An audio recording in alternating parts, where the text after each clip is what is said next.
First part में हमने glycolysis की 1 to 5 स्टेप्स कंप्लीट कर ली थी, जिसमें हमने देखा था कि फ्रक्टोज 1,6 बाईफास्फेट जो था वो कन्वर्ट हो गया था, उसकी स्प्लिटिंग हो गई थी जो है DHAP में, डाईहाइड्रोक्सी एसीटोन फास्फेट में, और 3-PGAL 3 फास्फोग्लिसरल एल्डिहाइड में।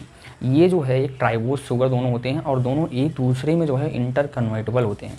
तो अब से हम ये मान के चलेंगे कि DHAP जो है वो कन्वर्ट हो गया है, जो है वो 3 फास्फोग्लिसरल एल्डिहाइड में कन्वर्ट हो गया, यानी कि एक मोल जो था, एक मालिक्यूल जो था DHAP का वो कन्वर्ट हो गया है जो है फास्फोग्लिसरल एल्डिहाइड में। तो एक मालिक्यूल DHAP का और एक मालिक्यूल जो है 3 फास्फोग्लिसरल एल्डिहाइड का मिलके जो है 2 मालिक्यूल्स जो है। तो अब से जो भी स्टेप्स हम कंटिन्यू करेंगे, यानी कि 6 to 10 जो स्टेप्स हम कंटिन्यू करेंगे वो कंटिन्यू करेंगे जो है 2 मालिक्यूल से।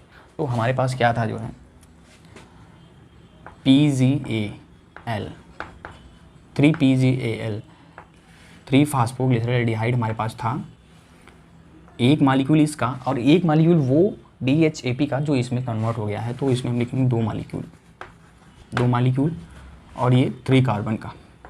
तो होता क्या है, अब ये इस स्टेप में क्या होता है कि जो 3-PGAL होता है वो कन्वर्ट हो जाता है जो है 1,3 बाईफास्फोग्लिसरेट में जो है।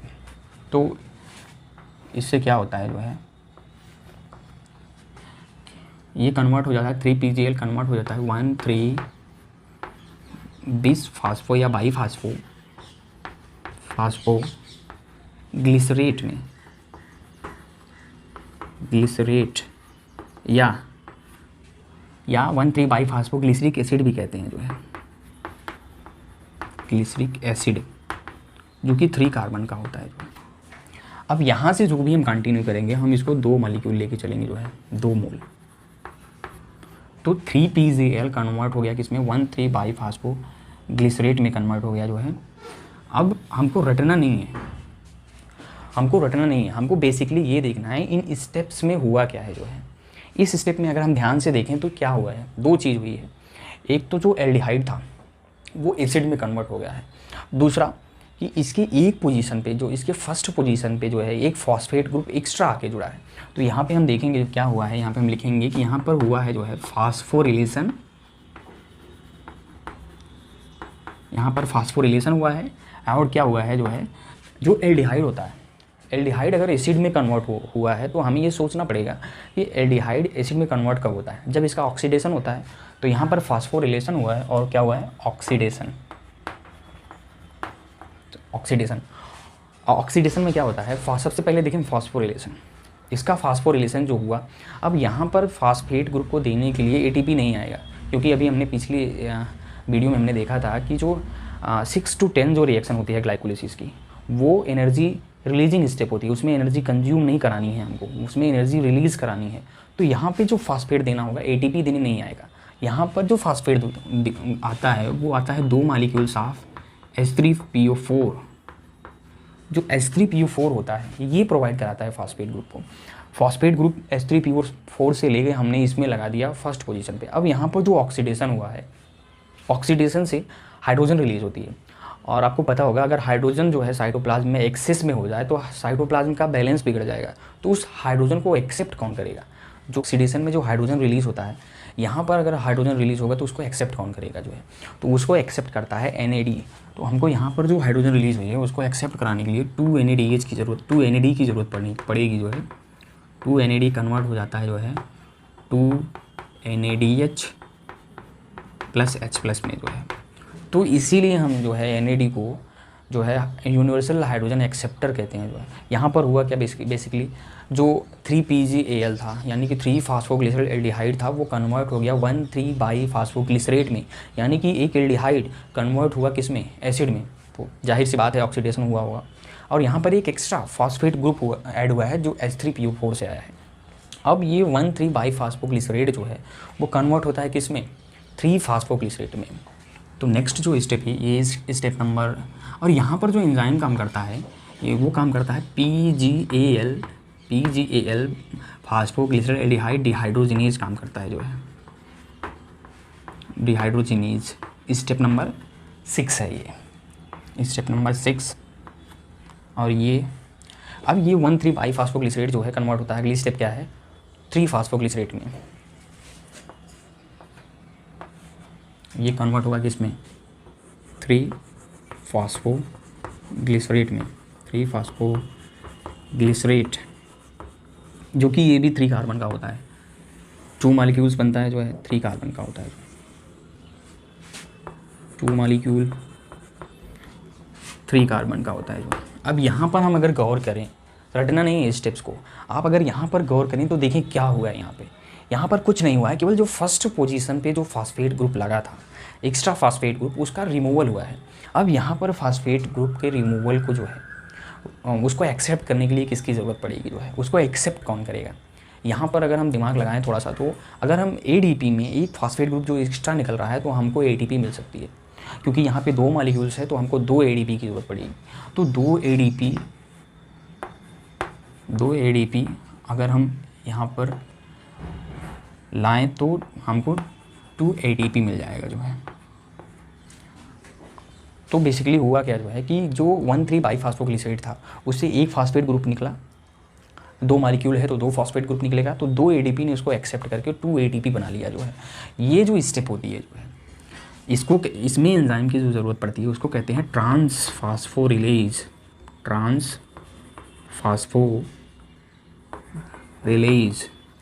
ये स्टेप नंबर 7 होता है जो है, आपको याद रखना है जो है। स्टेप नंबर 7 में 2 ATP का रिलीज़ हुआ है, यानी कि ATP का जो प्रोडक्शन हुआ है वो स्टेप नंबर 7 में, आपको स्टेप से याद रखनी है जो है। जब कब हुआ है, जब 1,3 बाईफास्फोग्लिसरेट कन्वर्ट हुआ है 3 फास्फोग्लिसरेट में। अब ये जो 3 फास्फोग्लिसरेट है ये कन्वर्ट होगा जो है 2 फास्फोग्लिसरेट में, ये कन्वर्ट होगा 2 फास्फोग्लिसरेट में, 2 फास्फोग्लिसरेट में।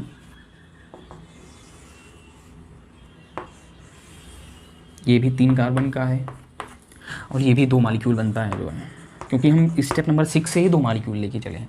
यहाँ पर अगर हम देखें तो क्या हुआ है, यहाँ पर कुछ नहीं हुआ है, केवल आइसोमेराइजेशन हुआ है। तो यहाँ पर हम लिख सकते हैं जो है आइसोमेराइजेशन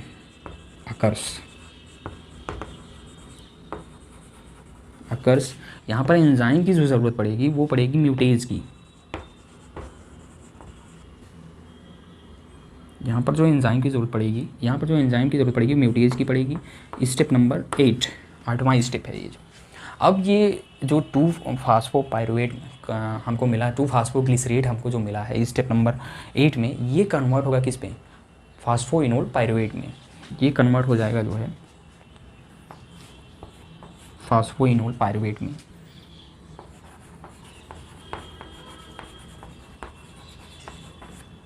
फास्फोइनोल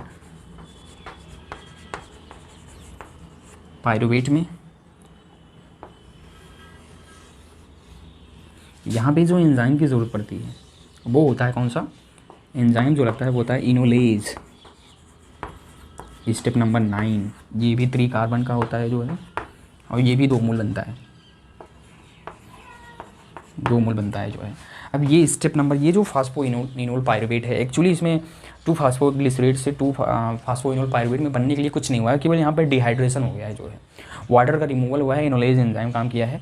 अब यहाँ पर जो लास्ट स्टेप होगी, आपको पता होगा जो है, लास्ट स्टेप हमने पहले ही पढ़ा था जो है, लास्ट स्टेप जो होती है स्टेप नंबर 10, वो इरिवर्सिबल होती है। तो ये फास्फोइनोल पाइरुवेट जो है 2 मोल्स ऑफ पायरुविक एसिड में कन्वर्ट हो जाता है जो है, ये इरिवर्सिबल होता है जो है।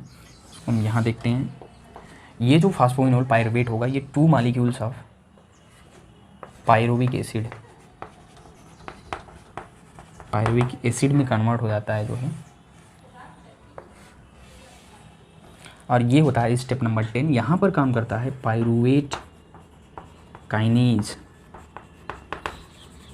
जहाँ पर काइनेज होगा वहाँ पर को फैक्टर लगेगा Mg2+, लेकिन यहाँ पर Mg2+ के साथ साथ K+ भी लगता है जो है। तो ये जो है स्टेप नंबर 10 हो गई जो है।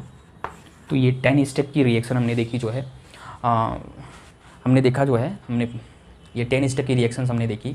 हमने पढ़ा था जो है शुरू में कि जो ग्लाइकोलिसिस होता है वो इनकम्प्लीट या पार्शियल ब्रेकडाउन ऑफ ग्लूकोज होता है into 2 molecules of pyruvic acid. तो एंड प्रोडक्ट हमको जो है ये पायरुविक एसिड का मिल गया है। तो रिजल्टेंट हमने देखा क्या जो है कि तो स्टेप नंबर 6 to 10 हम इसमें देखते हैं, हमने देखा तो 6 to 10 जो होती है उसको हम कहते हैं एनर्जी रिलीजिंग स्टेप्स होती हैं, एनर्जी रिलीजिंग स्टेप्स। और इसमें जो स्टेप नंबर 10 हमने देखा वो था इरिवर्सिबल। फर्स्ट पार्ट में हमने देखा था वन और थर्ड जो वन स्टेप नंबर 1 और 3 जो थी वो इरिवर्सिबल थी। इसमें हम देख रहे हैं कि जो है स्टेप नंबर 10 इरिवर्सिबल है, यानी कि स्टेप नंबर 1, 3 और 10 जो होती है वो इरिवर्सिबल होती है। एनर्जी रिलीज किस स्टेप में हुई है? Step number 10, step number 7 and step number 10 energy जो है वो रिलीज़ होती है, जो है एनर्जी रिलीज़ होती है जो है। यहाँ पर 2 ATP का फॉर्मेशन हुआ जो है, 2 मॉलिक्यूल्स ऑफ 2 ATP यहाँ पे बनेंगे जो है, 2 ADP से 2 मॉलिक्यूल्स ऑफ ATP। तो टोटल जो है 4 मॉलिक्यूल्स ऑफ ATP जो है रिलीज़ होंगे। इस एनर्जी रिलीज्ड 2 ATP मिलेगी जो है स्टेप नंबर 7 से, 2 ATP मिलेगी 4, तो 4 ATP मॉलिक्यूल्स आर रिलीज्ड।